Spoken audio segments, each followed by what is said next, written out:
All right. Hello. Welcome, everybody. Welcome to Talkin Investing. You're here with Tom and George. Hello, George. Hey Tom, how are you? I'm Are you panicking like everybody else? I'm not panicking. My head is overflowing with information to get to today. We got so much stuff that went on this week. I want to go through. I'm just going to do a brief little list. I want to talk about Monday's price action, what caused it, because it was drastic. I want to talk about today's price action and what caused it, because there was a big bad move at the end of the day. And then we'll look year to date, month to date, week to date, all that kind of stuff. We got a bunch of different Bitcoin miners that put some news out this week. We got some big news in XRP. We got some big news on the AI front. So we got a lot to go through today. So I'm revved up. Well, I can tell you one thing. I think we're going to look back at these things and call them buying opportunities. Buy the dip. Yep. What I think is going to happen. Crypto Rich said, rename the video Buffalo Bills Fan Support Group. That we'll have to do a different stream for that. Yes. Or we won't harp on it. I know a lot of people can't stand the football talk, but as Bills fans, we are devastated once again, which is our normal state of existence. So that's all I'll say on that for now. Pessimistic Frank said MicroStrategy to the moon. So I want to talk. MicroStrategy is one of the ones I want to talk about. They did several things this week. There was some comments made about them. And I want to go through what's going on with MicroStrategy. So we're going to talk, they're not a Bitcoin miner per se. We typically, if you're new here, we typically talk about Bitcoin miners, but obviously as a function of that, we talk about Bitcoin all the time.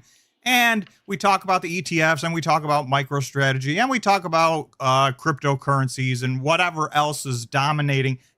Also the news affects cryptocurrency, as we know. So we try to stay up to date with what's going on in the world as well. So while I'm thinking about it, we're at 14 likes. If you guys could please do us a giant favor and hit the like button. Going for 100 likes while we're live here on the stream, and then we'll see if we can get to 200. But first, we got to get to 100, and we're at 14. So help us out. And of course, also, if you're new here, you can subscribe to the channel. It's free. Okay, so let's start with today. And we're going to circle back. I want to start on our Friday stream, recapping this a few times because I know people jump in and out. So I want to go through what happened. I'm going to start with this afternoon because today was going along pretty well. And let's see where the opening candle.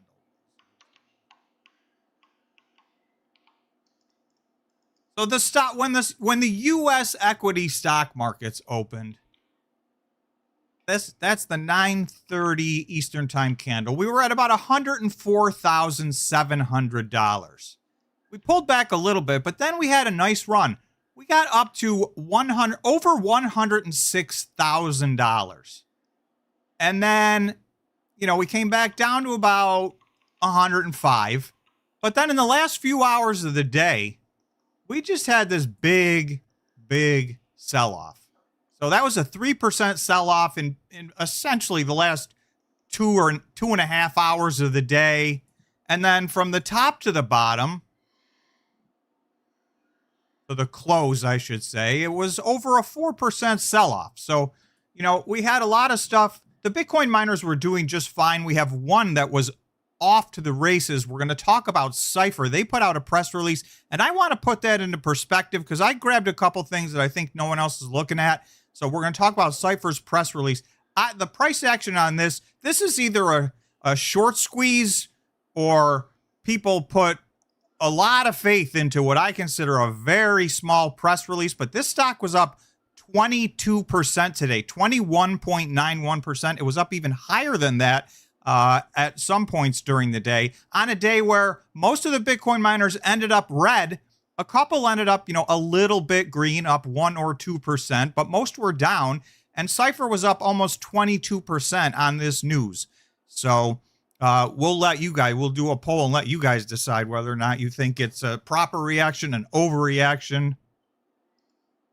And Ty is talking about it. To get back to this afternoon's price action, the sell-off is because the tariff made the U.S. dollar go so strong today. So let's just get to that right away, because we have fear, we have uncertainty, we have doubt, and this causes the market. So what I first want to do is go show you what all the markets did. So if we look, I don't know if you guys can see in the corner here, everything, actually here's a better way. We'll look at a couple of these charts. So here's what the Qs did.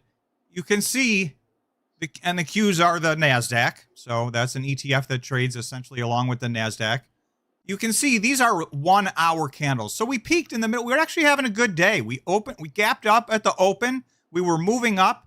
And then 1, 2, 3 hours in a row was just boom, boom, boom. A big move down. So that's the Qs. Well, how about SPX? So this follows the S&P 500. Same thing. We gapped up at the open, had a couple of good hours, and then 3 straight hours, boom, boom, boom. A big move to the downside. So this was a sell-off absolutely across the board. It wasn't just a Bitcoin thing. It wasn't a Bitcoin thing at all. It wasn't a Bitcoin miner thing. It was across all markets, at the exception of that being gold hitting a new all-time high today. Everything else this afternoon, there's panic. So let me get to the article. Trump tariff promise snuffs out Bitcoin's rally for the second consecutive day. So I picked the article that kind of focused on Bitcoin, but you could substitute the word Bitcoin for the market rally for this. And it's really the second half of the day. So there was rumors going around that there was going to be an extension. Oh, first, pessimistic Frank. I don't want to ignore your super chat. Thank you very much for being a member. That one. Thanks for being a member. Thanks for the super chat.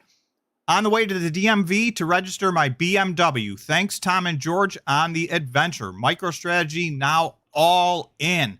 Well, congratulations, pessimistic Frank. You might have to change your name. So that's good news. And thanks. It's always nice to hear from you guys. And thank you, of course, a special thanks to all the members for being members and supporting the channel. So that's a good one. So there was a lot of rumors that maybe this wasn't going to happen. They're supposed to go in effect February 1st, which is tomorrow. And specifically, they're talking about Mexico, Canada, and China. So it's still my opinion that we shall see what happens. I know we're at the 31st here. I'm not convinced all this tariff stuff is going to happen. And if it does, I think a lot of it's going to be very short-lived. That's my personal opinion. I have, obviously, who knows?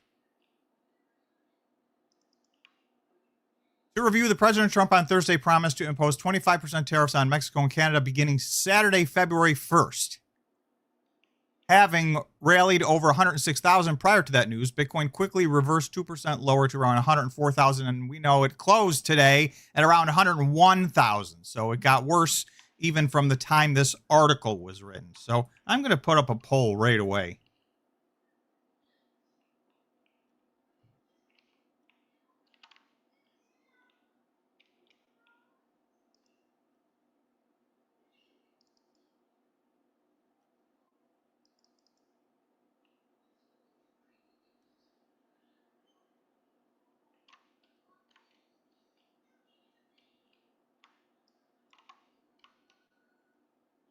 Second, I'm typing.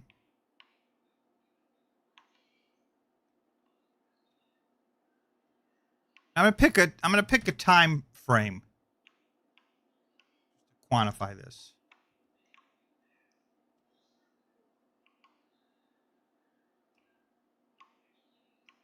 All right. So let's start that poll. So, do you think U.S. tariffs will have a negative impact on Bitcoin over the next 45 days? So, obviously, it had a negative impact on Bitcoin over the last 2 or 3 hours. You know, is it going to be 1 or 2 days, or do you think this is going to be sustained? And over the next 45 days, we're going to be either stuck in a rut or maybe heading in the wrong direction because these tariffs are going to kick in and cause bad things to happen.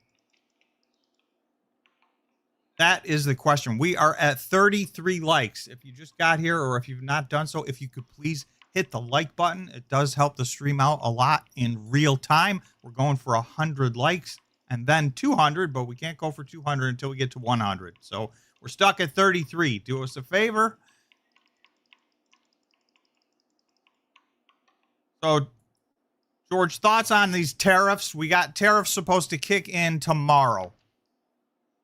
And the market basically freaked out this afternoon. And all the equity markets and Bitcoin and everything tanked this afternoon.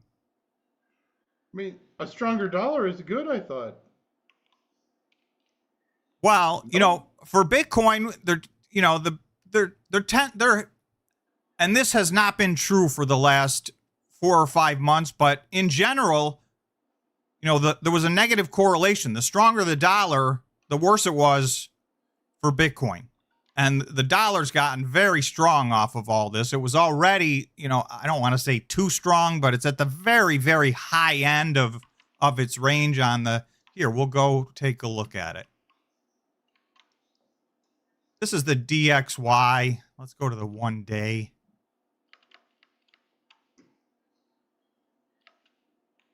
So this is the strength of the US dollar against a basket of foreign currencies. And you can see this line way down here, this giant green line at around 103.8. That represented, when we hit that back in 2022, that was a 20-year high. We have been above it basically for the last 3 months. And, you know, we peaked a week ago. It pulled back a little, but these are very, very, very high numbers. Under 100 is where I'd like to see this, I think, for the health of Bitcoin, for the health of all the economies around the world, including the U.S. economy. This is just a little bit too strong. It's much, much, much stronger than average over the course of time. And, you know, the Fed tightening up strengthened that quite a bit. Now we've got talk about tariffs coming in.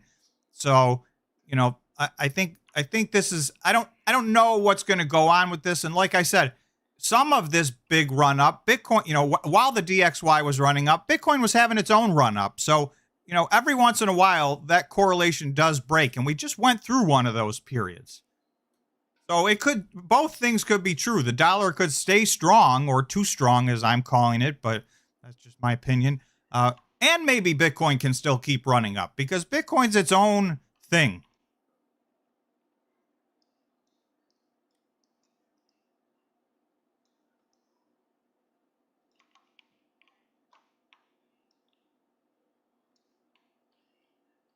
So let's look at what happened. I want to show you guys what happened on, I'm going to start with the beginning of the week now. We're going to move to Monday, because Monday was a disaster. We spent all week trying to make up for the disaster that was Monday. And you know, Tuesday, Wednesday, Thursday were pretty good days for Bitcoin miners. Today, all was well until this afternoon, when there was a big sell-off of everything under the sun, with the one exception being Cipher, and we're going to go specifically through the Cipher press release. And then I'm going to show you another press release that came out basically at the same time that, to me, puts things in perspective. So, but first, let me show you what went on Monday, because this was ugly. So this was Monday. So IBIT, which is the BlackRock ETF, it was down 3.4%. So essentially, from trading day to trading day, Bitcoin was down about 3.4%. So you're going to expect a bad day. MicroStrategy was the big winner on the day. It rallied into the close huge. It ended up down 1.63%. Marathon was down 8.5%. That was the best performing Bitcoin miner out of the 12 that we follow. All the other ones were down double digits. And when I'm talking double digits, at the bottom of this list, you'll see some between 25 and 30%. This was on one day. This was Monday. So, you know, Monday, our Tuesday members only live stream was a little depressing, and, you know, we were trying to keep things in perspective, but, you know, this was a train wreck, and there was one piece of news. There was a specific piece of information. It took out NVIDIA, we're going to look at NVIDIA. NVIDIA lost $600 billion worth of market cap in one day. It was the biggest single loss by any company in the history of the stock market, and it's not even close. And all in one day, and it's bounced around. It gained half of it back the next day, but then it's pretty much given all of that back. So if I was, let me find it because I think I have it open here somewhere. I don't know if I do, but NVIDIA was down 15% on the week. NVIDIA was down 17% on Monday alone. So you can see it made up about 2% of that over the rest of the week. So all of this, of course, was over.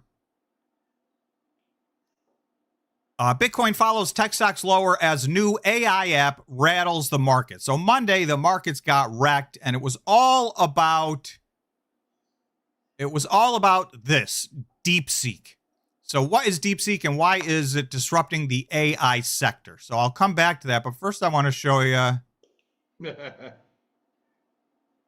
So here was an article, that day, Bitcoin mining stocks with AI ambition, because remember, about half or more than half of the Bitcoin mining companies have now decided to diversify what they're doing and have different revenue streams, one being mining Bitcoin and the other being high performance computing, data centers, AI. And when we get into this news, you're going to see essentially what this news was trying to say is this big demand for AI data centers isn't going to happen because there's a new product and it's so much more efficient. We're really not going to need all these data centers. So when we go back and look, TeraWulf, right? TeraWulf has been trading very speculatively on the fact that it was going to get some big hyperscale data center customers. It was down 30% in one day. I mean, that can't be, you don't see those. That's a gigantic move. Core Scientific, they already have a multi-billion-dollar high-performance computing contract. They were down 29% in one day. Bitdeer, Iron, Hut, and Cipher were all down between 24 and 25%. So the ones that were heavy into the AI, you'll see were at the bottom of this list and got crushed. But it's not like, the other ones, even the pure plays took a big hit. CleanSpark's an absolute pure play on Bitcoin, and it was down 10.5%.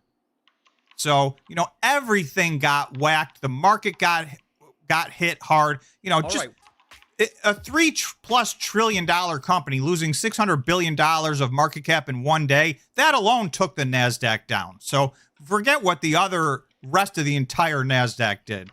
And some of them were tough. Miner Deegan, thank you for the super chat and thank you for being a member. Tom, at what point this year should we admit that this cycle for the miners isn't going to play out how we thought it was? So that is for everybody to personally decide. I still have Bitcoin miners.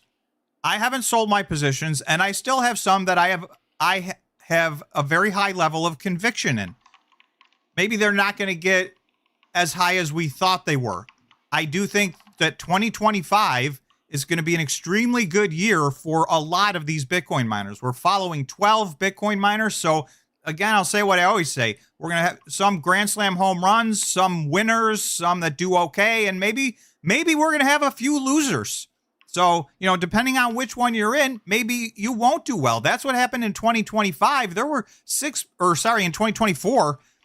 2023, every single Bitcoin mining stock went through the roof, but that's because, they all got destroyed in the crypto winter. 2024, it was half and half. It was a mixed bag. So in 2025, I think 2025 is going to be much better than 2024. I think this is going to be some of the big runs for the Bitcoin miners. But to Miner Deegan's point, the market right now feels exactly like Miner Deegan just said.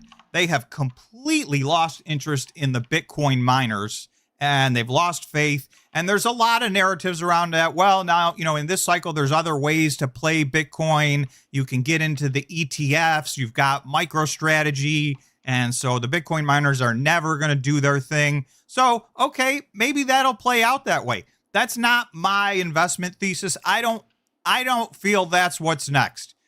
I think we've got some of these Bitcoin miners that have dramatically increased their hodl position. Bitcoin, I think, is going to continue to have a big run up. And I think you're going to see some fourth quarter results that are spectacular, right? We just came off of a third quarter. The last bit of financial data everybody has was the period ended September 30th, 2024. Well, that was one of the worst quarters for Bitcoin miners of all time. It was all 3 months were post-halving. The network was growing, and the Bitcoin miners were at, their worst level of profitability. And Bitcoin hadn't moved, right? Bitcoin was hanging in the 60,000s around then. Well, now this time Bitcoin was, at 100,000 or 90 something thousand. So particularly the ones that hodled, they're going to have a gigantic gain. And that's considered income from operations. So a lot of these companies are going to have, gap income from operations in the fourth quarter. And then I think it's just going to keep getting better. The first quarter of 2025 and the second quarter and the third quarter. I tend to believe Bitcoin is going to peak somewhere in Q3 or Q4 like it did in the last cycle. But, who knows? Every cycle is different. But I will tell you, I think this is how they beat us. I think the sentiment that Miner Deegan just said is, and I understand. And listen, it's a 100% fair question. And if you're not asking yourself that question, there's something wrong with you. So, it's something I've thought about. And I think probably every single person watching this has thought about, where maybe this one's not going to play out the way we want it to. But when I dig into the numbers and I look at what's going on and I look at the short positions and, taking all things into consideration, technical analysis, it's my opinion, there's several of these Bitcoin miners that have giant runs ahead of them. But the short term, I was talking with George today, the short term prediction game is it's just foolishness at this point, because they have proven, that Bitcoin, obviously Bitcoin and cryptocurrency is very volatile. The Bitcoin miners are even more volatile, but they have proven that they can keep these stocks down. They can bring the volatility, this is the worst one ever. So trying to figure out where you're going to be tomorrow or next week, I've gotten out of that guessing game. I'm just sticking to my thesis that Bitcoin's going to continue its run. It will hit its new all-time highs. The Bitcoin miners continue to, the good ones can continue to grow at a pace that is outpacing the network. So they're becoming a larger and larger percent of the overall network. They're reducing their cost per coin because their fleets are getting more and more efficient, and the price of Bitcoin rises. So all of these things lead to profitability. In addition to the fact they get to pick up their gain on the increase in Bitcoin on the amounts for those that are hodling. And there's 4 companies that have 10,000 or more Bitcoin. And I'm going to go to an article about just how much the Bitcoin miners hodled over the last 12 months. And it's massive. So I think there's a payoff for those companies. And, the AI trade, those companies did very well in 2024. They just got hit with this news. And I'll go back to the article. What is DeepSeek? So I think this was a monumental overreaction. This is what I talked about Tuesday night on the members only stream. I think this was a monumental overreaction. I have, let me find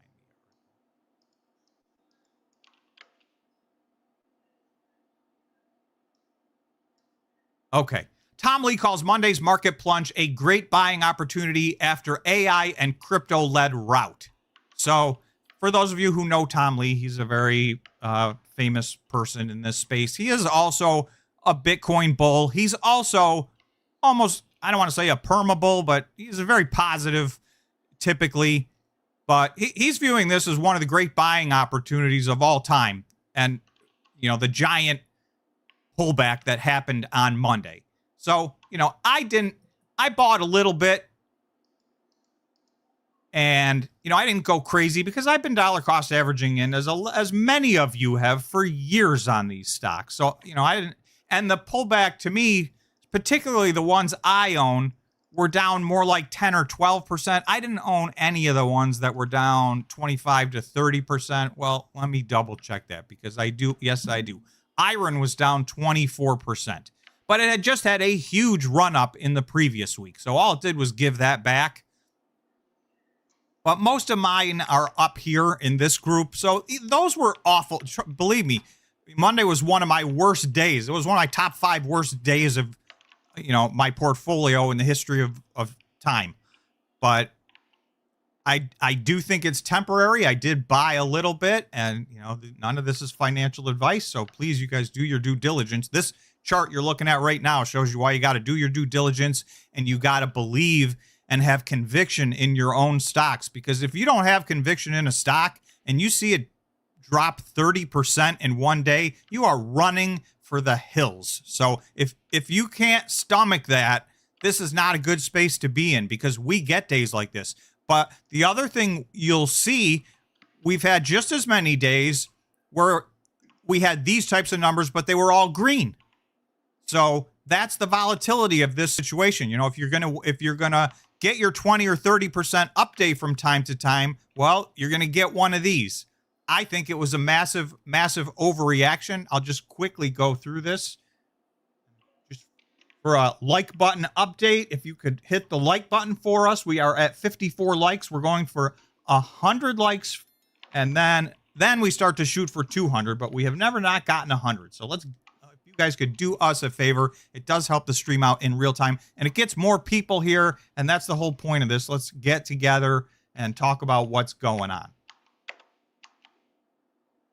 So, back to my point, if you, and I think most of you that are here know this, you've lived the volatility. It depends how long you've been in this, but I know particularly our members, I know, have been in the space for a long time. And a lot of the subscribers have been in the space long enough to know that, this is just what happens, and it's not fun.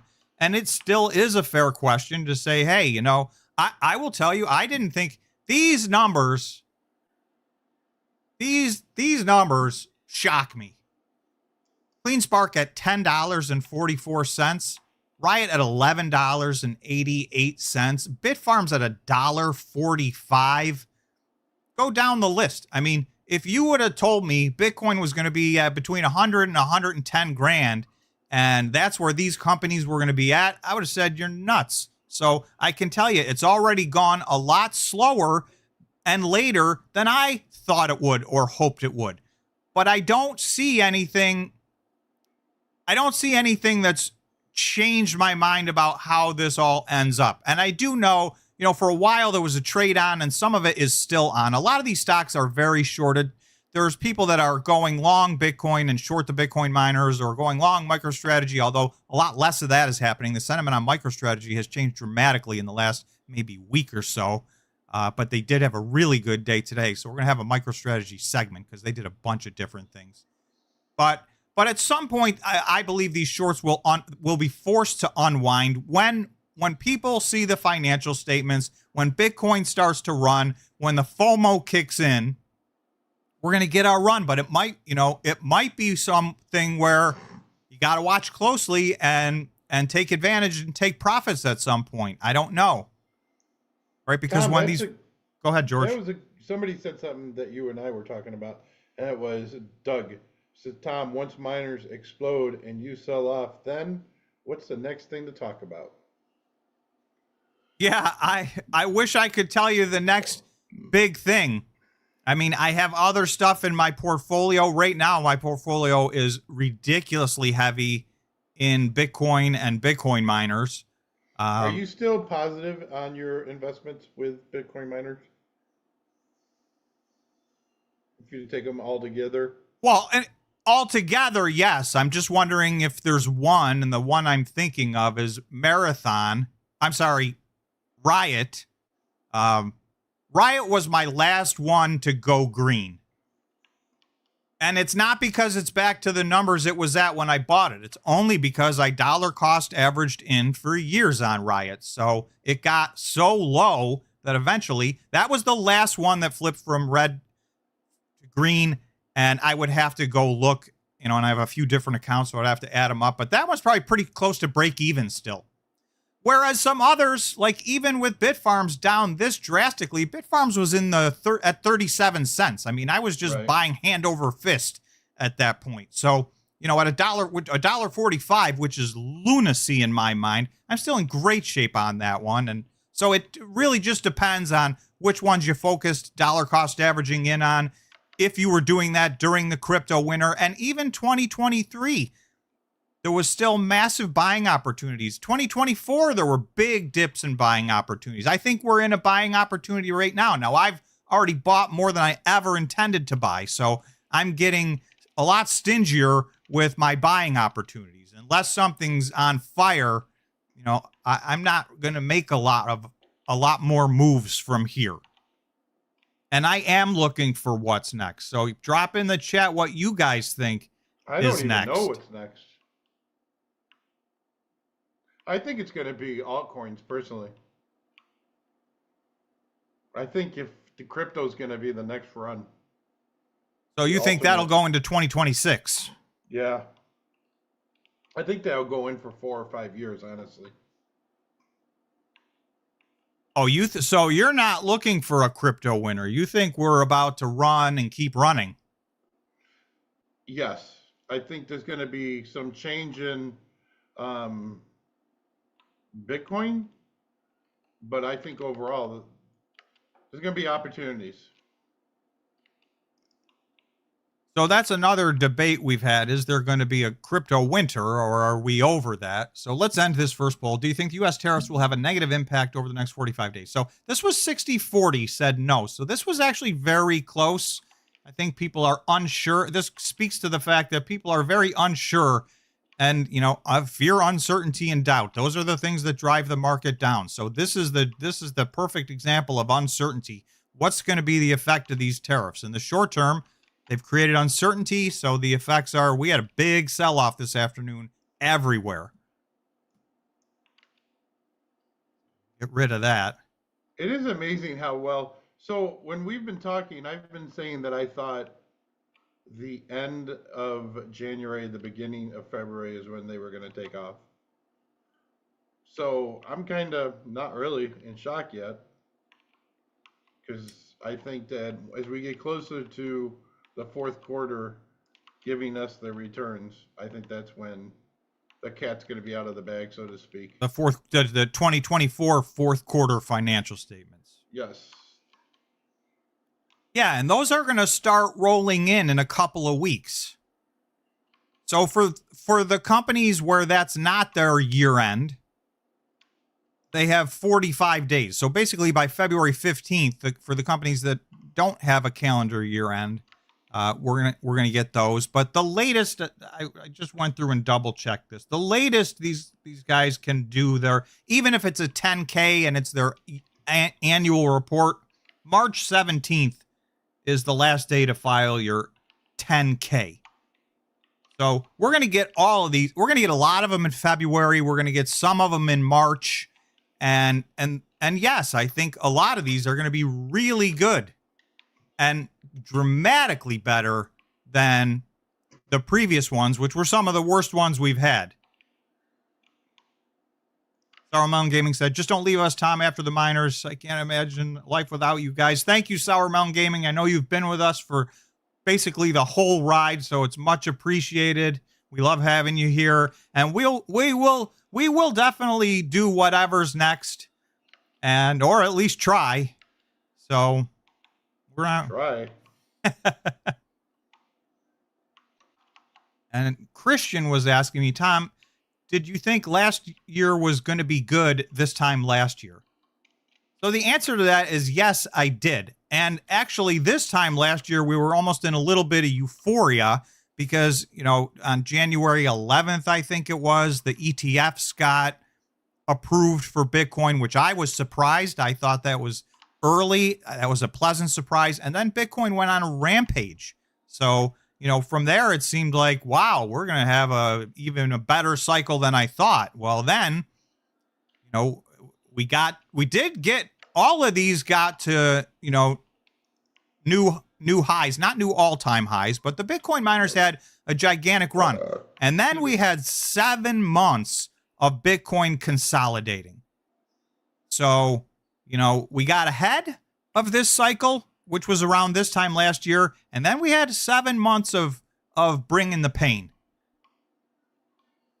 And we finally broke out of that, I think, in October. So since then, Bitcoin made another giant run up. Now, the Bitcoin miners haven't gone, some of them have not gone up along with it. So I think they're due, they're overdue. I think they will get their move, but the play has been to short these. But here's what can happen when I'm going to go to Cipher next, because this is how these short positions unwind and the game changes. Cipher put out this announcement. And to put it in perspective,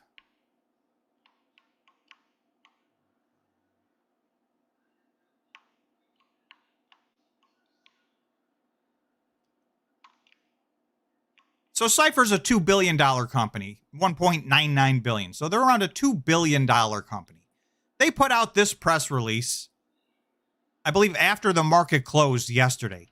Cipher Mining announces a $50 million PIPE investment from SoftBank Group. So it's $50 million. And this was at $4.79 a share. So they bought about to purchase approximately 10.4 million shares of common stock for $50 million. So that's at $4.79 a share, they clarify in their SEC filing. And the stock trades today, even though those guys got to buy at $4.79, the stock's up 21% to $5.73. So why would the stock be up $1 over the price they just did basically a private equity investment at? And the answer, or one of the answers, if you look at the volume, their average daily volume is 11 million shares. They traded 42 million shares today. I went back and looked at every single day for the last year.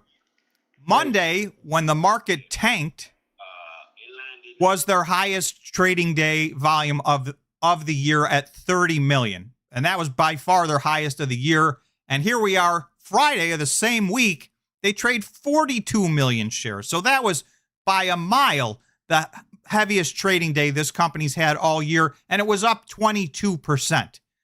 So, this is a $2 billion company, so you're not going to get a 600% short squeeze or any of those things. But a part of this, in my mind, was a short squeeze.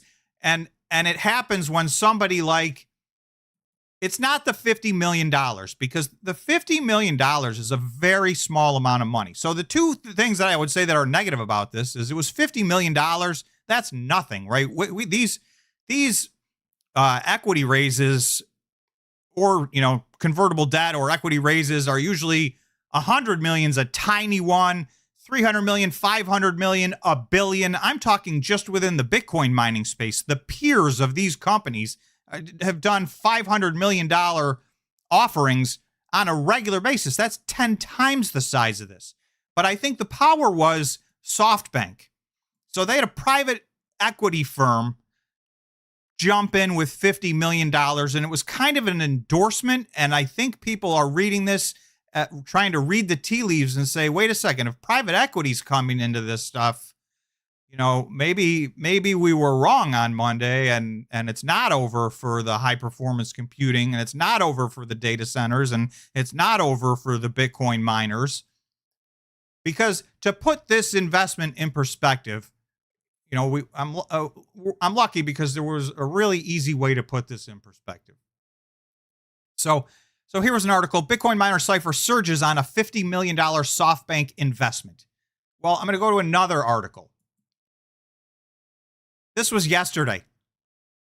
OpenAI's reported $340 billion valuation could bode well for AI-linked crypto. Why do I bring this up? Wall Street Journal reports that OpenAI is in talks to raise $40 billion. So they're going to raise. So Cipher just raised $50 million. They're going to raise $40 billion. And who are they going to raise it from? SoftBank. Same company. SoftBank's looking to do between $15 to $25 billion investment in OpenAI. So there's private equity moving into OpenAI in a way. The last time they did a round of funding, this company was valued at $6 billion. This values it at $340 billion. So some people are up an awful lot on this, but it puts into perspective, this is when private equity money starts moving like this, people start paying attention. And I believe the shorts looked at this and said, I'm out. I'm out. I'm not going to sit there and wait for SoftBank to put the next, maybe the next one's 500 million or whatever the case may be. So that's why I'm not going to say that's why, but stuff like this is why I've been saying we got to be patient. Everybody's going to get their turn. It may come at different times. And I shouldn't say everybody. The companies that are doing well, performing well, the companies that get big contracts, if they're in the high performance computing AI, when these contracts roll in, if they're in, even the pure play Bitcoin miners, if they're hodling and their gross profit from Bitcoin mining and they're making, they're making income from Gap, the move in my mind is going to come for the miners that do a good job. Now, the miners that fail to do a good job, maybe those don't, they don't get the run up this time. But I think this is a classic example. 50 million is a tiny, tiny amount. I mean, this company, look at the volume of trading they got off of a $50 million investment. 42 million shares at, close to $6 a share. Destroying their previous record volume. So that was the news from Cipher today. And I think that's big. That's big. It wasn't that the news is big. It's the shift in sentiment, because on Monday, the sentiment was the opposite. We were in this, here, Bitcoin miners stocks with AI ambition get battered. So this is the same week. This was Monday of this week. This stuff was down. Cipher was down. We go to the list. Cipher was down 24% on Monday, and they were up 22% on Friday, on the two biggest volume trading days they've ever had. So how fast did that narrative change? And I think the rest will follow in their time.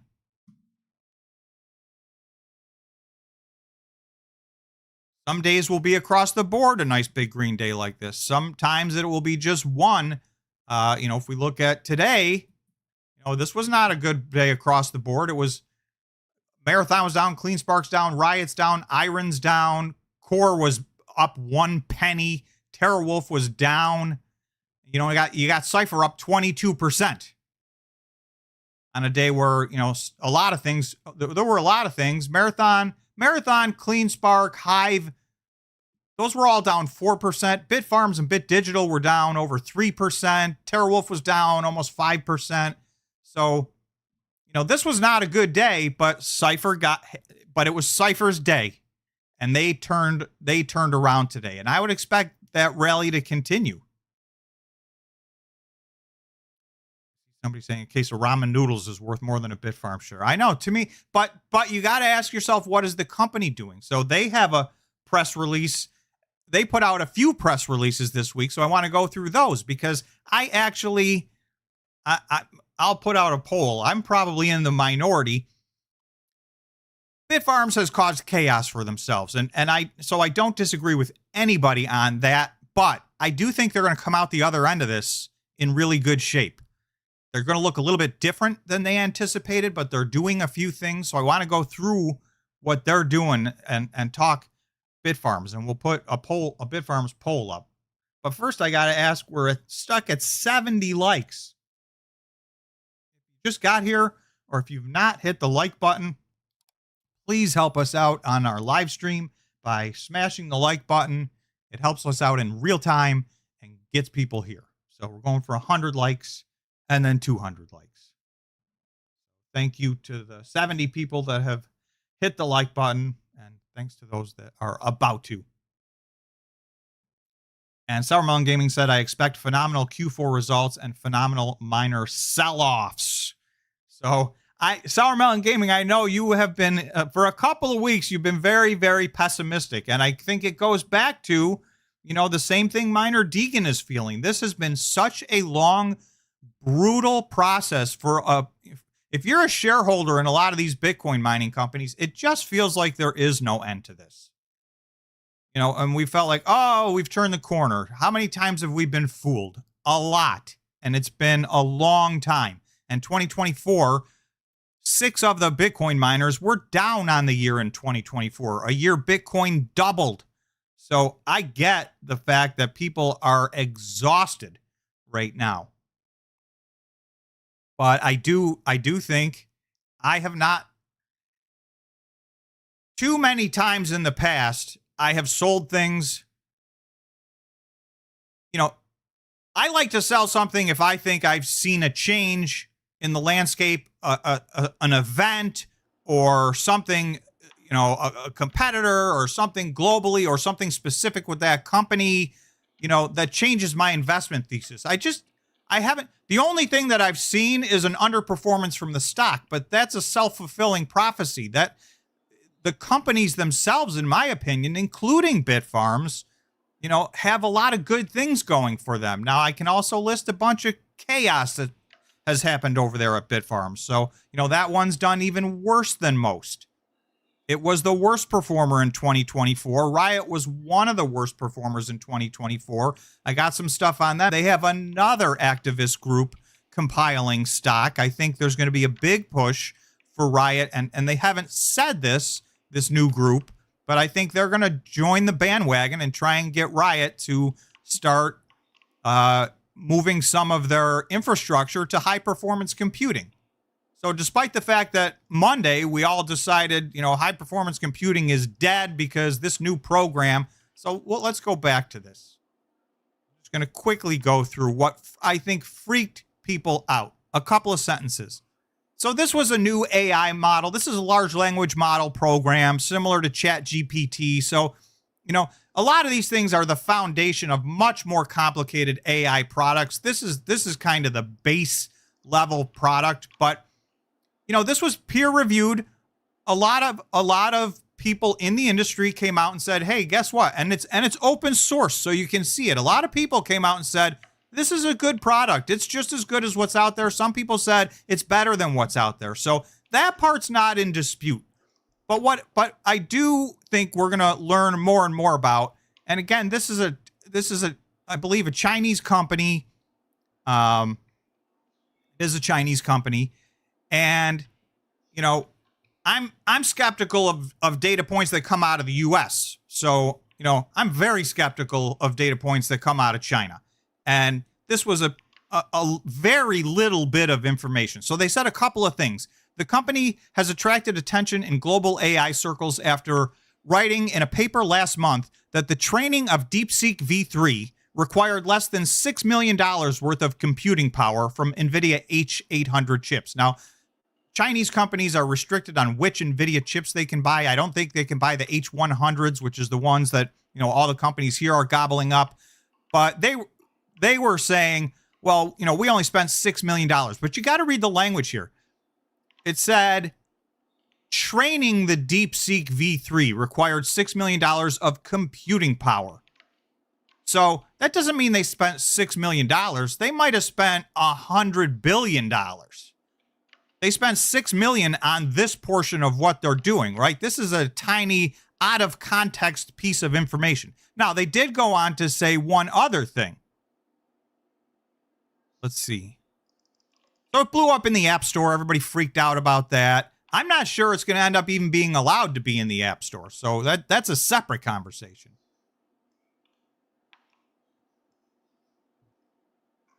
Find the one other sentence I wanted to go through. Here. They are also cheaper to use. The DeepSeek R1 released last week is 20 to 50 times cheaper to use than OpenAI O1 model. But here, a qualifier, depending on the task. So these are the types of broadly generic statements that are not, they're not data. This is not data. So maybe there's one particular task it's 50 times better at doing. Well, is there another task it's that OpenAI is 50 times better at doing? We don't have enough information here for the entire market to tank. For NVIDIA, so the NVIDIA loses $600 billion of market cap in one day because all of a sudden everybody says, well, here's a program that doesn't need all these chips and they don't need all these machines and nobody's going to need the NVIDIA chips. And NVIDIA falls through has the worst day in the history of any company in the stock market. This is not very much information to go on. This was highly speculative. So I think, like Tom Lee said, I think this was a drastic overreaction. I don't think it's nothing. I just think it's a drastic overreaction. And this Monday of, these Bitcoin miners being down 25 to 30% in one day. I mean, Iron's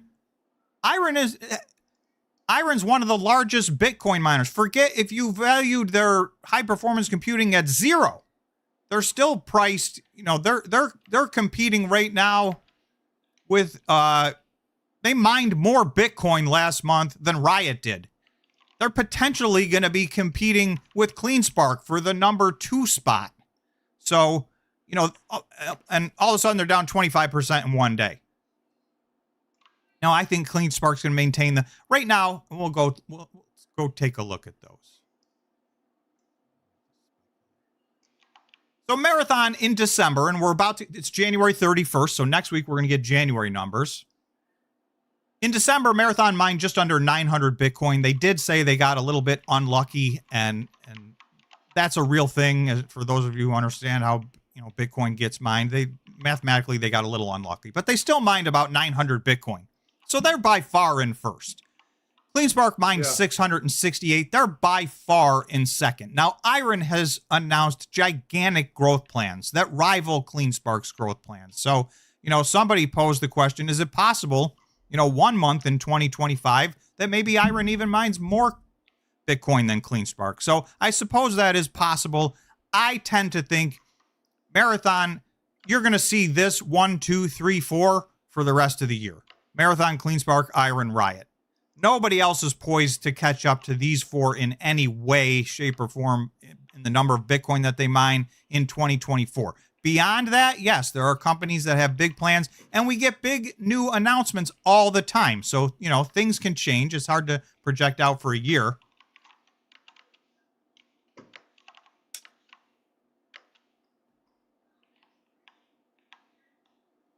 So, Sour Melon Gaming, I'll answer this one. Everyone keeps saying, quote, we aren't to the time where the miners take off. That's complete BS. We're past when they should have run. So I'm going to go 50-50 with you on this one. I believe we're past when they should have run. So I completely agree with that statement. This is well past the time that I thought they would run. But when I go back and look at Riot and Marathon in the previous cycle, it was February and March of 2021. Now, they made big runs in October, November, and December, and January as well. But the big run came in February and March of 2021. So that would be the equivalent of, somewhere January, February, or March of 2025, which is where we are right now. So that's why I do think there's a clock on this thing. 100 days from now, if we haven't moved, I'm going to have to get more reflective on what's going on here. But to me, this would be the equivalent right now, and it's like right now, would be the equivalence of when these should start running big. Now, does big money know that? And they're going to go, you know what? Everybody, we're going to push it off another 3 months because, that's going to weed out even the very last ditch, die-hard, diamond hand people. If we can keep these down for 2 or 3 more months, even they'll bail out, and then we'll run them up 10x. So I don't know. I don't know what the answer is, and I'm not disagreeing, Sour Melon Gaming. To someone else who asked me, Christian, I think a year ago, I thought that these stocks would be much higher than they are today. So these prices are very surprising to me, and I think they are to most people. There's some people that think Bitcoin miners are worthless, and they're they're not a good investment. They're never going to go up, and I'm CapEx, beginning to become that person, Tom. you're feeling that way. Well, you've shifted your portfolio dramatically. I never thought about that, but I guess yeah. Right? I mean, your biggest amount of money you've put in is straight into coins. Yep. So they call me the alt boy. well, and your XRP position's been a grand slam home run, and you've been calling that one for years. So that paid off. So they used to call me the trans boy, but now it's just the alt boy. Have no response to that. So I mean, I see a lot of people very, very disappointed and depressed. So let's do a poll.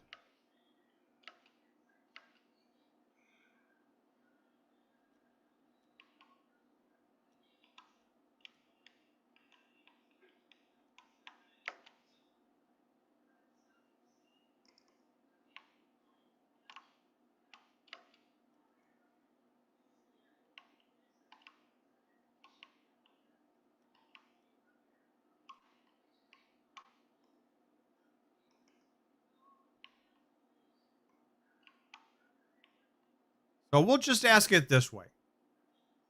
Will you give up on the Bitcoin miners if they have not had a significant move in the next 90 days? And by significant, I mean 40% at a minimum.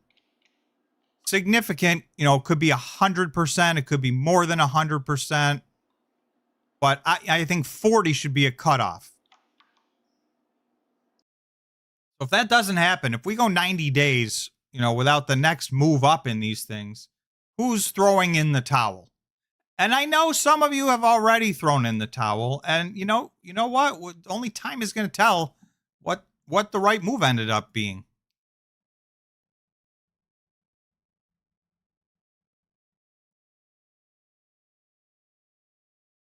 I'll show you. I'll show you an example of one. And this is a very different company.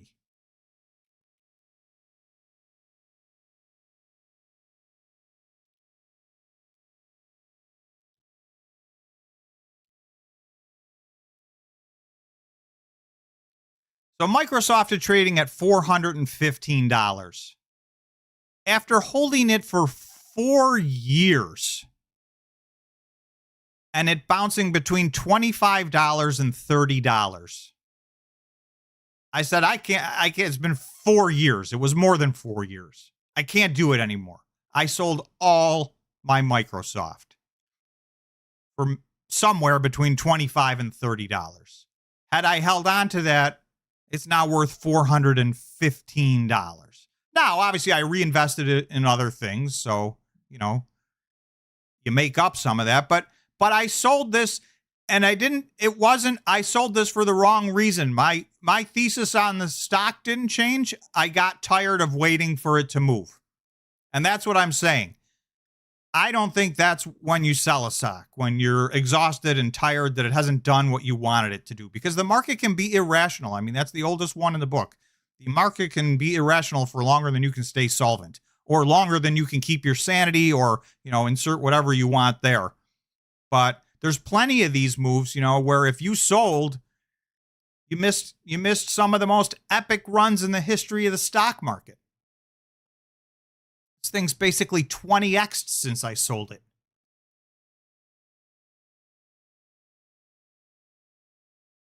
Didn't you get back in? No, I never got back into Microsoft because then I felt like I was chasing it. And I said, well, I'm not going to chase it now. Now it's finally moving. I'm not going to chase it because then now I'm going to have sold it at 28 and I'm going to buy it at 50 and it's going to go back to 28. But of course, it didn't go back to 28. It went the other way. So that's what I'm saying. And everybody has to trade their own way. You know what I mean? You have to have your own investment thesis. You have to have your own entrance strategy, your own exit strategy. And and if you can hold true to it, I think that's the best chance you have at winning in the market.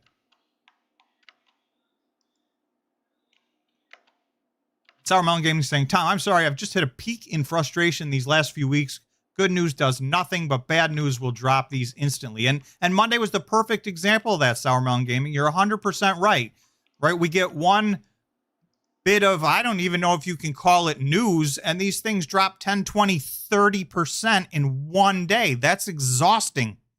It's exhausting. So I get it, and I feel this. I mean, we're humans. You're going to feel that way. When you see a company where nothing's changed at all and it's down 24% today. Right? And I look at Iron that way, right? I mean, Iron's performance as a company has been spectacular. Their growth in here.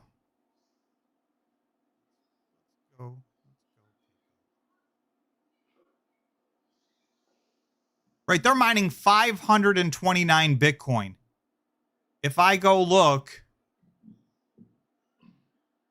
if I go to Iron, December they mined 529. That was a 40% increase month over month. Right, they went down in November, as did a lot. And that was after 2 months of gigantic. If I go back here, July of 2024. So this is post-halving. This is July. The difference between July and December. In 6 months, all after the halving, all as the Bitcoin network and difficulty level is climbing, Iron went from mining 222 Bitcoin in a month to 529 Bitcoin in a month, and its stock went down. So yes, is that frustrating? You'd be insane not to be frustrated by that. There's no sense to it. Oh, by the way, Bitcoin went up huge in that period of time. So, you know, their revenue, their gross profit, all the above has skyrocketed from July versus December. And we've got, you know, in one day we lose 25% of that because, you know, some speculative information comes out.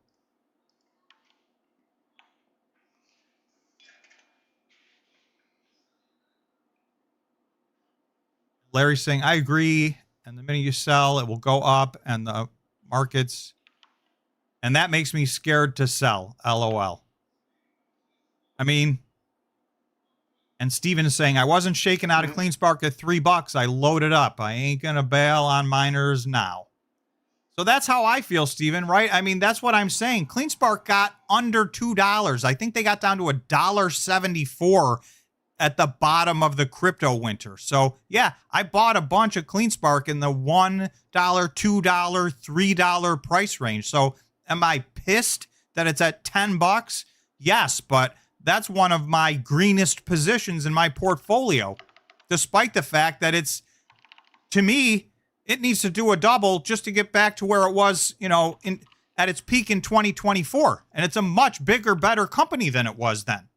So, you know, we'll see. Was that it? Was the peak of 2024 the peak of the cycle for these Bitcoin miners? Because it was nowhere near the peak for Bitcoin.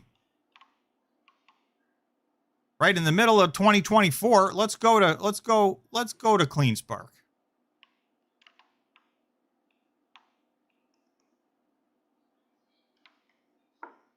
So CleanSpark hit its peak for this cycle in March of 2024, which was at, by the way, almost $25. It's now trading at $10.44. So if we go to the 1 day on Bitcoin, where was Bitcoin in March?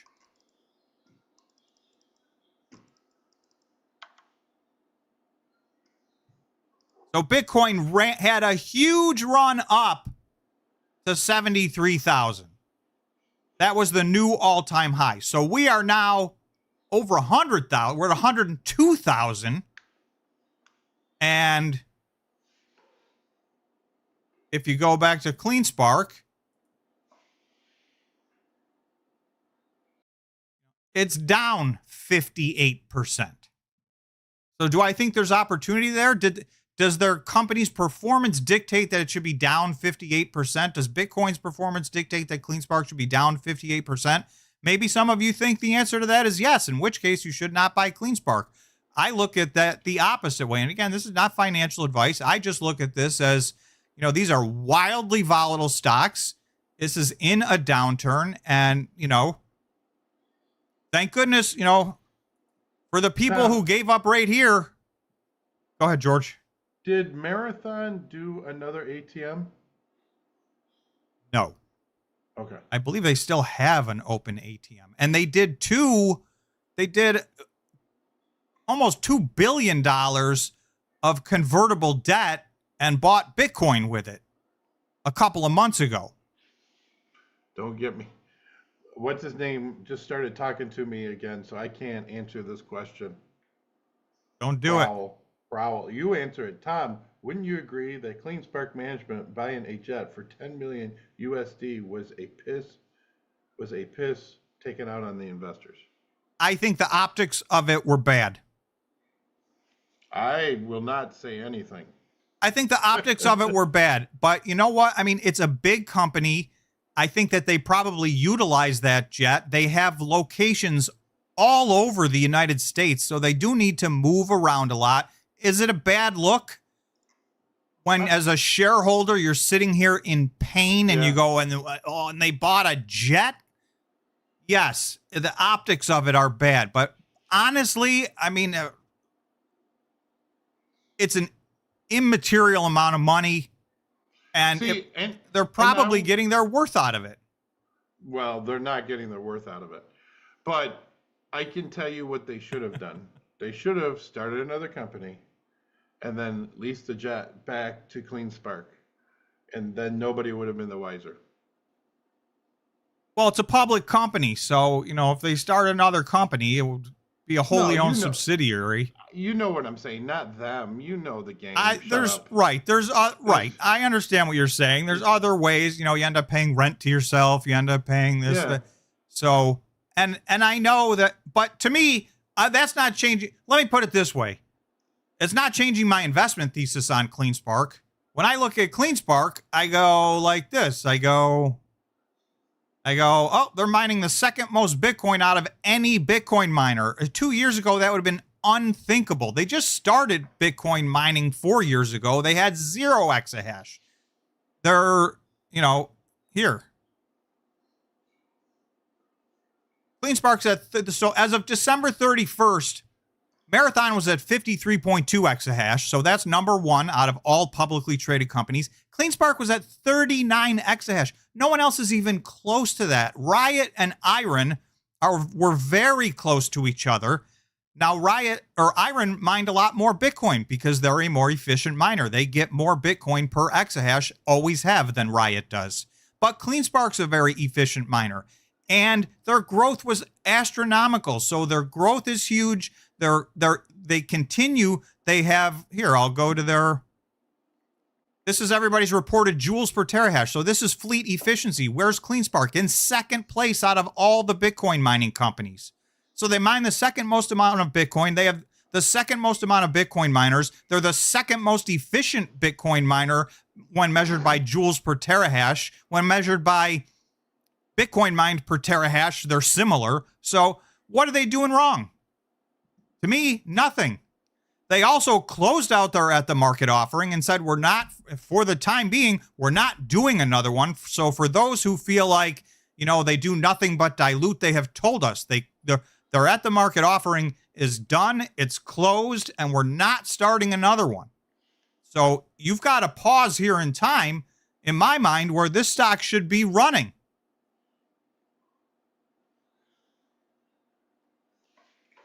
I think it's more political.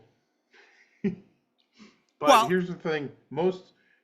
Just remember one thing. MicroStrategy. MicroStrategy. He ain't selling. Selling? He's backing up. He's not selling. Yeah, What's yeah. the seller? Let me specifically answer that with two things. Two things from them this week. So last week they announced they bought 11,000 Bitcoin. This week they bought 10.1 thousand Bitcoin. They now have 471,000 Bitcoin. You want to know if they're done selling? Well, today they announced upsized preferred stock offering. They just raised $563 million. By the way, this was a preferred offering that they put out to the market for $250 million, and it ended up raising $563 million. So is there demand for this? Yes. Big time. Right? And they're not, though, they will do nothing but buy Bitcoin from now until the next 20 or 30 years. So this is preferred stock. They bumped it up to a 10% dividend. And, that's what preferred stock is. You get a dividend out of there, but, you don't get the voting rights and that kind of stuff usually. And so you can see it was a $250 million offering. And the demand was so huge, they raised $563 million. So you can guarantee, what do they do with all the money they raise? They buy Bitcoin. Right? They do have an underlying business that's maybe now reflective of 1 or 2% of the overall value of the company. This company is valued based on the Bitcoin that it owns. And they don't have their Bitcoin portion of their company doesn't have overhead. It's not like the Bitcoin miners, although I think the Bitcoin miners at this part in the cycle are going to be highly profitable. So, and then you've got hybrids. You've got companies like Marathon. Take a look at that.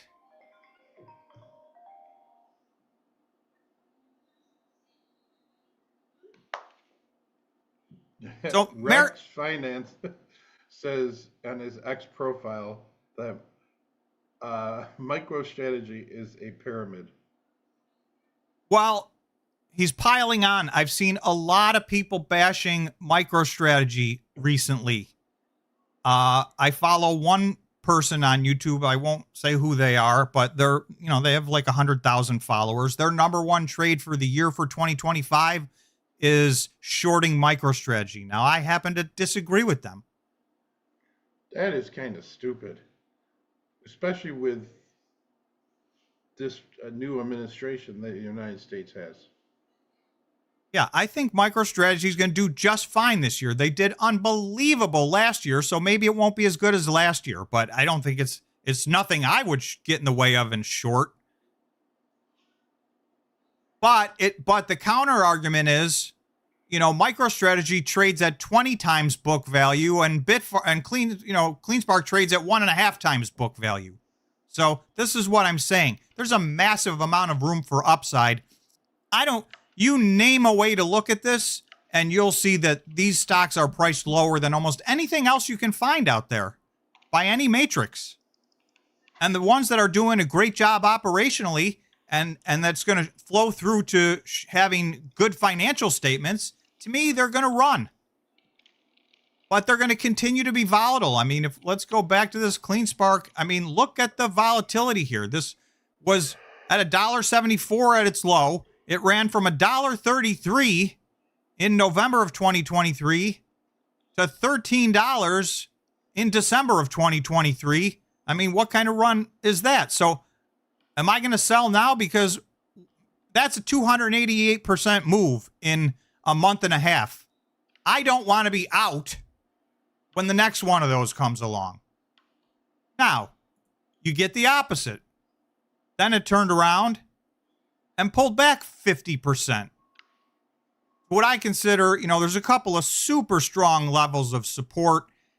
And, this peaked into the $9 range. I don't see this getting under $9 ever again. Back here in October, it got into the mid $8 range. But, since November, it's been $9 or more. $10 is crazy. I have said the real floor for this, in my mind, should be $12. Anything under $12 doesn't make any sense to me. It's not like they're issuing new stock. They're at the market is closed and they don't have any more. So that's a fixed number. their market cap doesn't make sense to me. It just doesn't. If I look at CleanSpark's market cap, it's $2.9 billion. I mean, they have 10,000 Bitcoin on their balance sheet, and they're mining 600 or 700 Bitcoin a month, and you're going to see they're going to be making money at that. Sour Melon Gaming is saying, Tom, end of March is my reflection date for the miners. If nothing happens, I'm really going to be considering dipping out. I almost agree with that statement. Yeah, and so do just about half of the people in this poll. If we take a look, will you give up on Bitcoin miners if they have not had a significant move in the next 90 days? 48% say yes. So 49%. So this is almost 50-50 that, listen, these companies are on 90-day notice. Now, you're going to think this sounds silly. Even this tiny little channel that we have here, we just told everybody, we just told every hedge fund, we're going to quit in 90 days. Right? I mean, I'm just saying.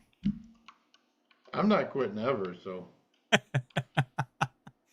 Well, I don't plan on quitting in 90 days. I will be extremely disappointed. I do think the move should come. Some big part of the move should come in the next 90 days, hedge funds or no hedge funds. So I'm expecting the first part of this move to be imminent.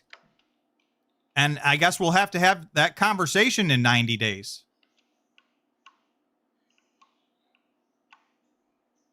But this is a very telling poll. I mean, it's 49 to 51, but basically we're one vote off of 50-50 on this.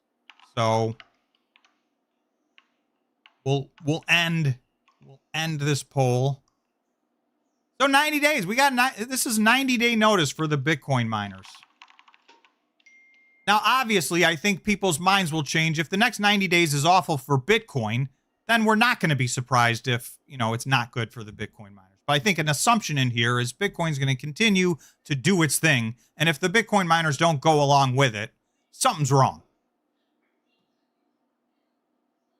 So I can't disagree with that. Thank you. We are now past 100 likes. Much appreciated. So if you have not yet hit the like button, do us a huge favor and hit the like button. It does help the stream out in real time. And as you can see, we need to get people on here because people are losing faith. They're losing interest in the Bitcoin miners.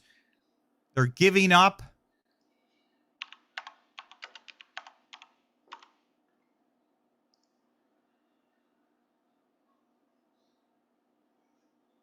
I see somebody saying, Tom, can you please comment on the $1 billion at the market offering on top of the $400 million convertible notes that Iron announced?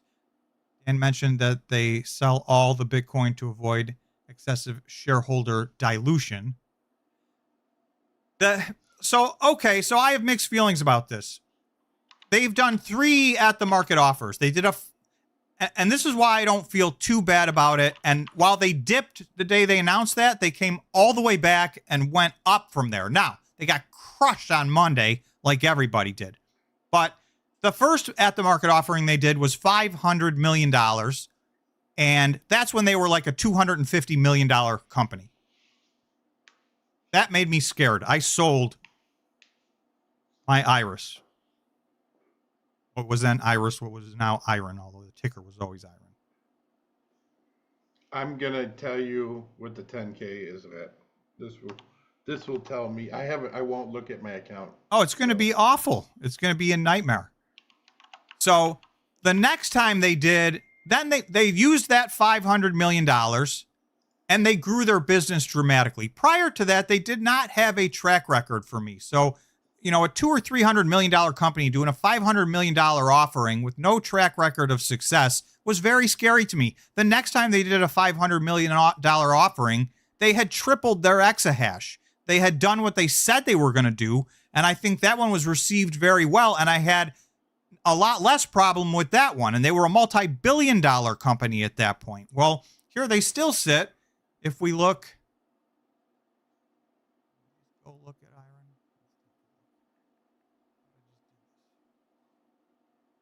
Iron. So they're a $2 billion company, and they did a $1 billion at the market offering. That is gigantic. That's, 50% dilution from its current market cap. It won't work out exactly that way because they'll do it at the market over time, and hopefully they'll do it at much better prices than $10, the vast majority of this. But that's a big, big offering. But they've also increased their exahash target to 50 exahash. This was a company that was at 5 exahash a year ago, and now they're already over 30 exahash. So at the beginning of 2024, they said, hey, we're going to get from 5 exahash to 20 exahash. In the middle of 2024, they said, nope, we're not going to get to 20 exahash. We're going to get to 30 exahash in 2024. Well, guess what? They beat that. They got to 31 exahash. So this is an example of a company that's executing. So when I look at Iron and they go from 5 to 31 exahash in a year, I say, okay, they had some at the market offerings, but the growth in their company was drastically larger than the dilution in their stock. So to me, that was accretive. They added value. And now they're saying, look, we want to get to, actually, they just put out a press release. They want to get to 57 exahash. In addition to that, grow out a massive amount of energy infrastructure that would go well beyond 57 exahash. So, that's the part of this that's the high performance computing AI play, the data center play. So while they are a hybrid and they're looking to get into that, they're setting up the infrastructure for that. They did raise their target to 57 exahash. Well, you don't get there for free. So I don't love a $1 billion at the market offering. I will just say what I always say with these. I hope that these companies are diligent and they use these wisely and they use them when their stock, Iron needs to use these when their stock's closer to $15 than it is to $10.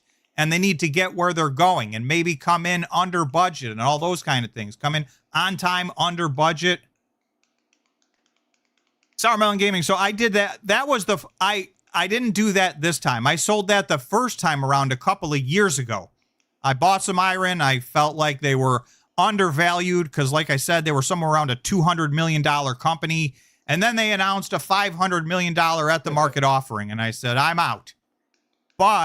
And they did tank from there. But to be fair, all the Bitcoin miners tanked in that time period. So I was able to buy back in much, much lower. So that one worked out for me. I don't normally buy in and out of these stocks, but my thesis changed. I saw them try to, raise $500 million with what I felt was no proven track record of success. And, then they had done what they said they were going to do, and I bought back in for less than I sold. So that was lucky. That worked out for me. But now I've held it for quite, that was a year and a half ago, maybe. But, I've held my Iron, and I will continue to hold my Iron. So this $1 billion at the market offering, it did not make me sell my Iron. I did think the stock was going to take a hit. It really didn't. Go to their chart.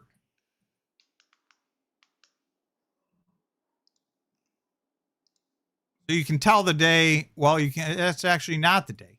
This, I think, is the day that they did their at the market offering. They were down 10%. But then look what happened. The next 3 days, they actually went way higher than they were before this announcement. Now, on Monday, because we got one little press release on AI, boom, down 24.5% from the close on Friday to the close on Monday. So to me, that was a ridiculous overreaction.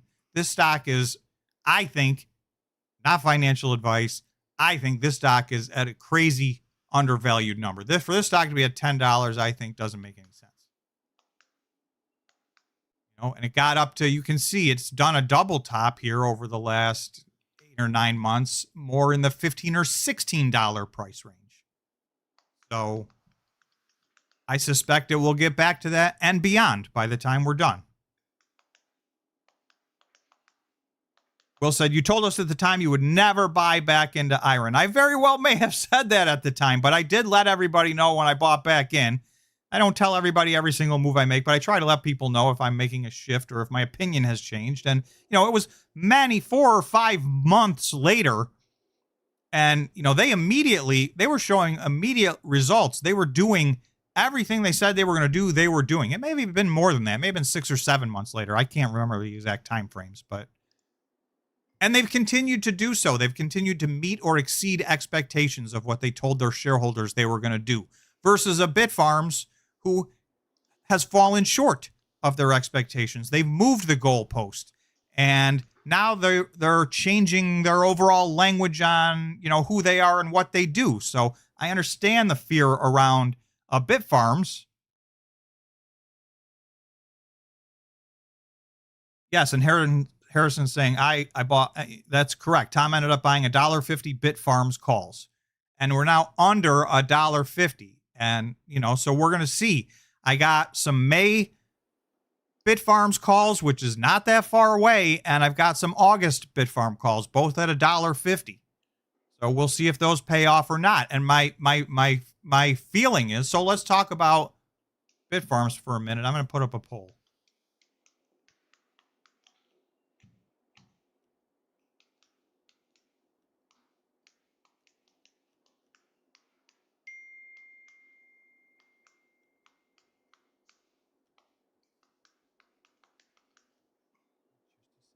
Type.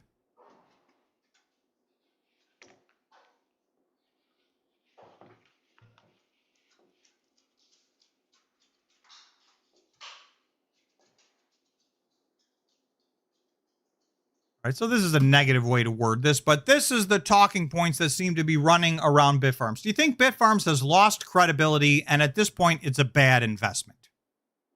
And I will disclose to you, I own the stock, I own options on it. So obviously my answer to that is no. But I know there's a growing sentiment that is just disturbed with the events that have unfolded in maybe call it the last 5 months at Bitfarms. They've had a shakeup on the board of directors. They've had people exit. They've had new people basically forced on them. They had an attempted hostile takeover by Riot that really still isn't fully resolved. They fired their CEO, which was a switch up from our CEO's retiring and, going to help us find a new person, and then boom, fired. So then they went from 21 exahash at the end of 2024, which they told us all year. And then maybe in October, they said, nope, that's not happening. So now that's going to happen, maybe by June of 2025. So that's a lot of changes. But I want to go through some more recent changes, because with all of that said, am I disappointed in a lot of those things? Of course. But operationally speaking, and I think this is where Ben thrives, and we'll see how these management changes go, but operationally they continue to operate at a high level, meaning they continue to produce a lot of Bitcoin based on the amount of exahash they have. So their Bitcoin mining operations, I think, are in good shape. The question is more at the management executive board of directors level for this company. So Bitfarms had 2 announcements this week.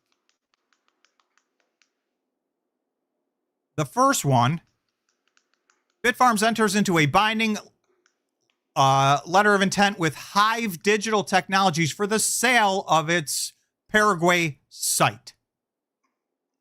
So they had this site in Paraguay, right? They're in Argentina. They were in Paraguay. They're in the US. They're in Canada. They're all over the place. They want to focus, and we've been talking about this on this channel. George brought this up initially 2 years ago. He said that these guys need to move their domicile to the United States.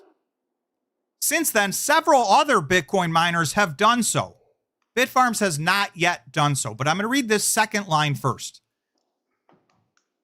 Third line, I guess. Rebalanced year-end 2025 pro forma energy portfolio to 80% North America, 20% international. A year ago, they were 6% North America. They're now looking to be 80% North America. So I think the change we've been asking for years now, the handwriting's on the wall. Every press release they put out talks about their moving into the United States. They're their presence is increasing in North America, and it's really, by and large, the United States. You'll see if you look at their investor presentation, their Bitcoin farming in Canada keeps going down and down and down. Now they're getting rid of Paraguay, so it's really just going to be the United States and Argentina at this point until they announce something else. So this is going to reduce their expected average power cost by 10%. It's going to move them 80% into North America, and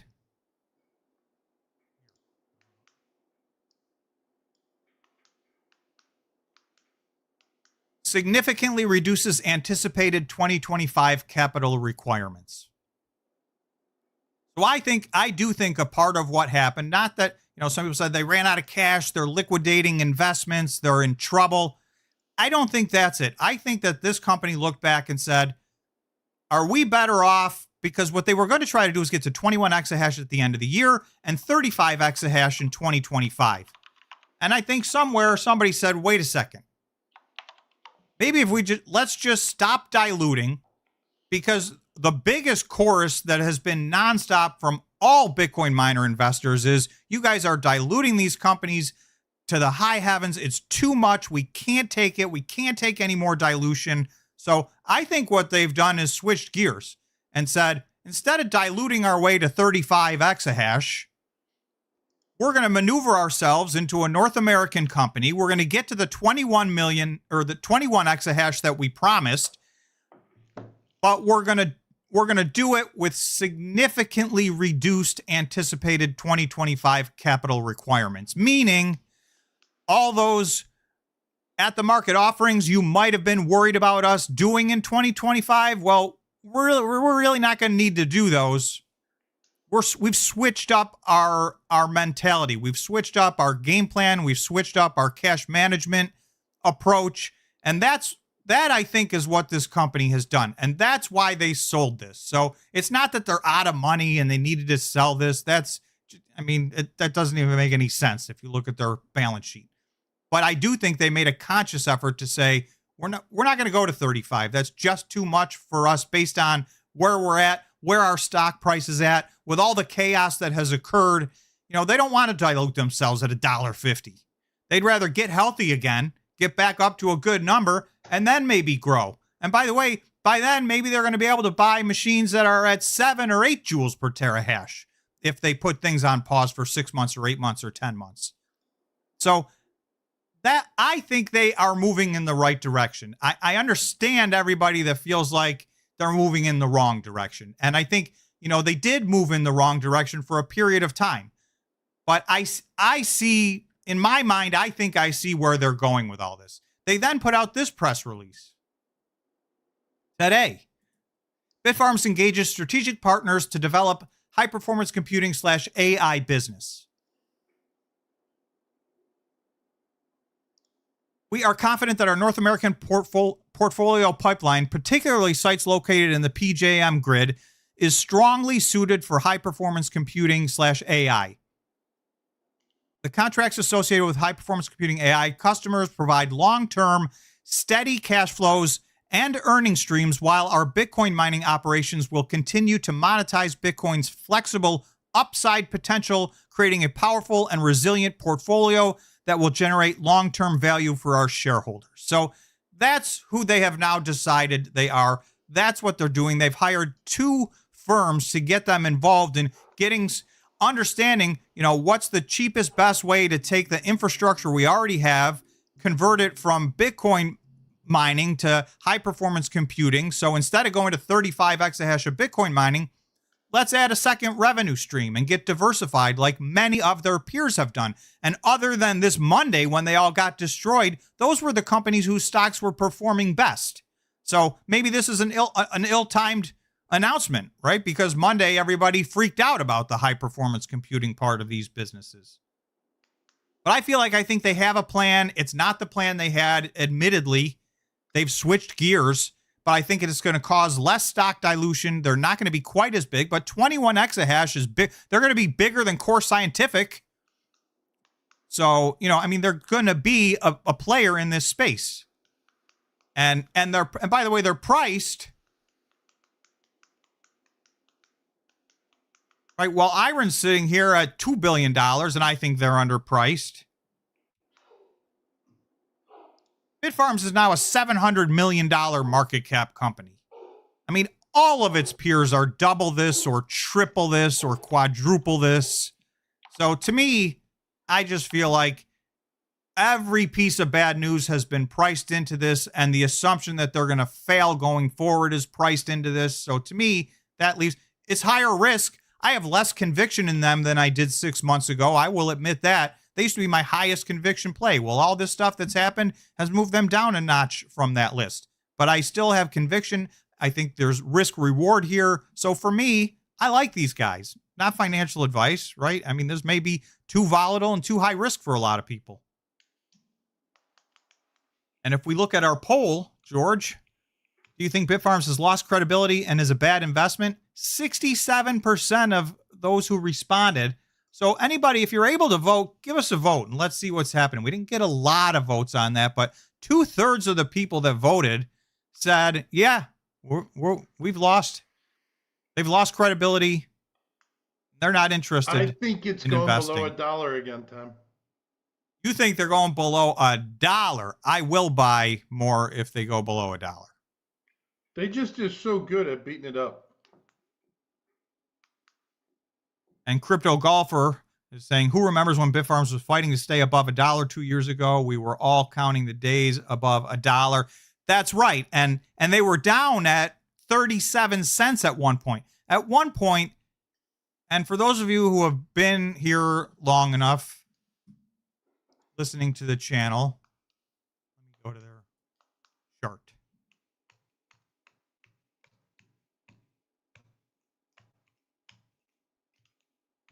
They got down to 37.7 cents. And for, this whole period of time, we were having a great debate. Everybody was completely convinced that they were going to have to do a reverse stock split. And I remained steadfast. I thought there was almost zero chance of them having to do a reverse stock split. It was clearly the absolute bottom of the crypto winter. Their stock was ridiculously priced. All the Bitcoin miners stocks were ridiculously priced. So while everybody else was thinking they're going to do a reverse stock split, and that's why my Bitfarms position's in good shape, I bought like crazy right here. This is probably the most Bitfarms that I bought was in this time frame. Now, I was also buying up here. And I was buying over here, and I was buying over here, but I bought a bunch here. So I've dollar cost averaged all the way along into this one. And because it got so low, I mean, who would have thought at 37 cents that they wouldn't have to do a reverse stock split? But they didn't. And I think you're going to see, look at the run this company made. That's a 472% run that they made in 7 months off of the bottom. And then they had another run. Starting in November of 2023 to December of 2023, 248%. So this is the volatility I'm talking about. So for those of you that guess this right and make money on the way up and make money on the way down and make money over and over, well, then you're doing better than I'm doing. I'm not going to risk being out of, right? If I did this the wrong way and held this stock for 95% of the time, I could have missed this.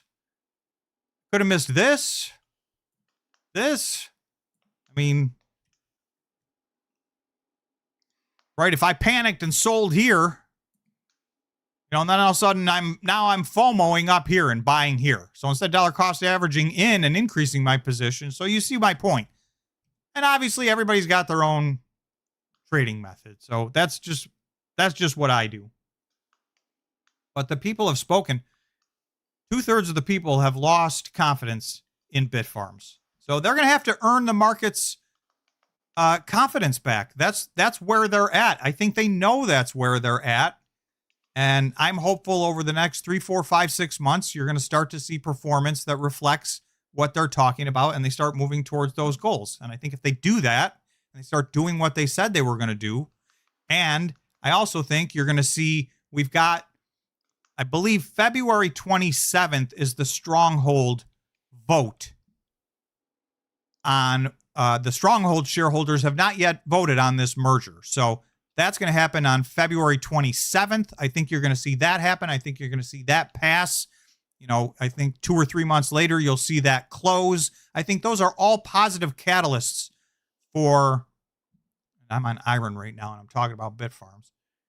I think those are all positive catalysts for Bitfarms from here.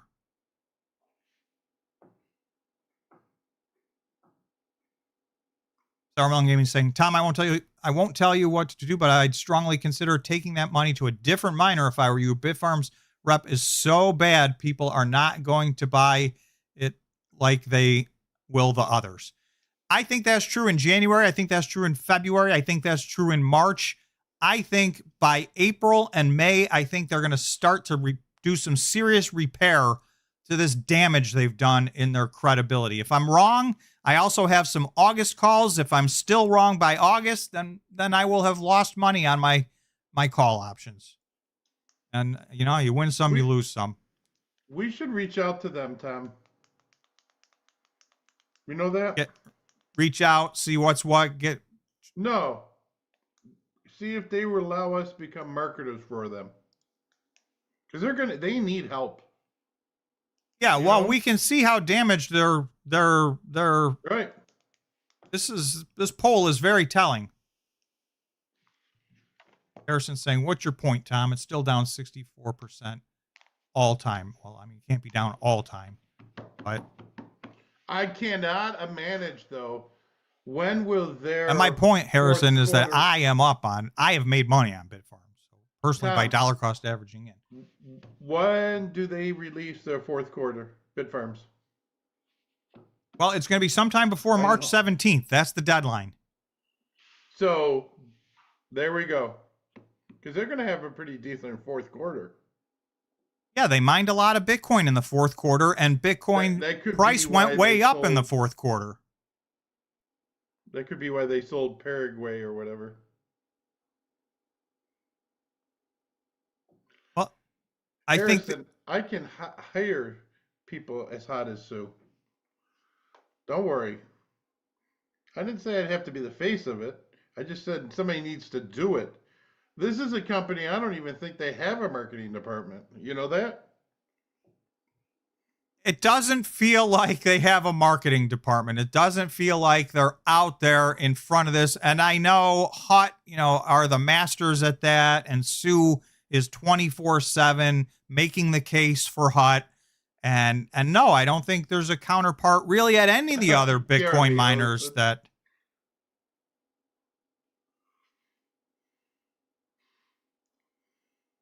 So, yes, they could get better at that. And these Bitcoin miners, it's a weird business. Their customer really is their investor. So, you know, most companies market to their customers. They don't mining Bitcoin, you don't have a customer. Who you need to market to is your investors.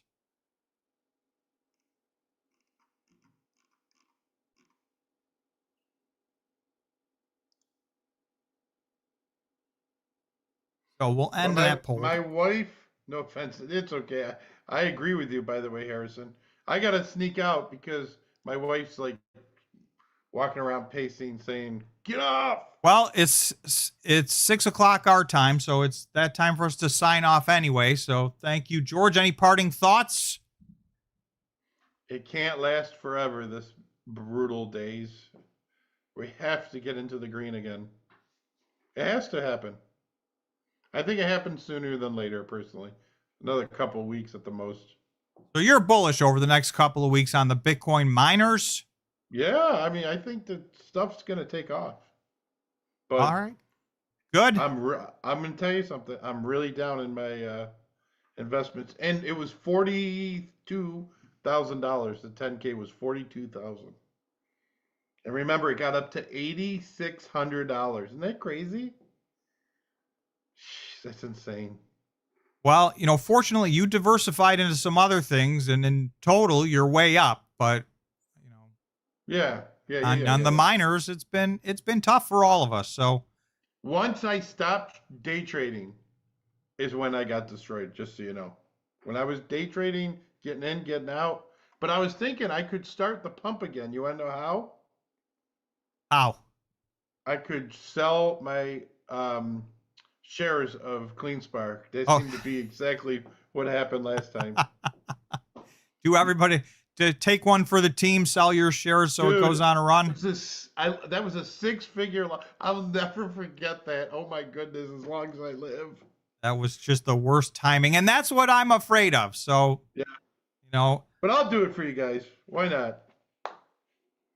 well, thank you, everybody. Thank you, George, for joining in. Thank you to all the members, subscribers, and everybody else. If you're new here, we talk about Bitcoin and the Bitcoin miners all the time. So if you're interested in subscribing, you could subscribe. If you don't mind hitting the like button on your way out, it does help the channel out a lot. So thanks, everybody, for your contribution in the chat as well. I hope everybody has a great weekend, and go Bitcoin.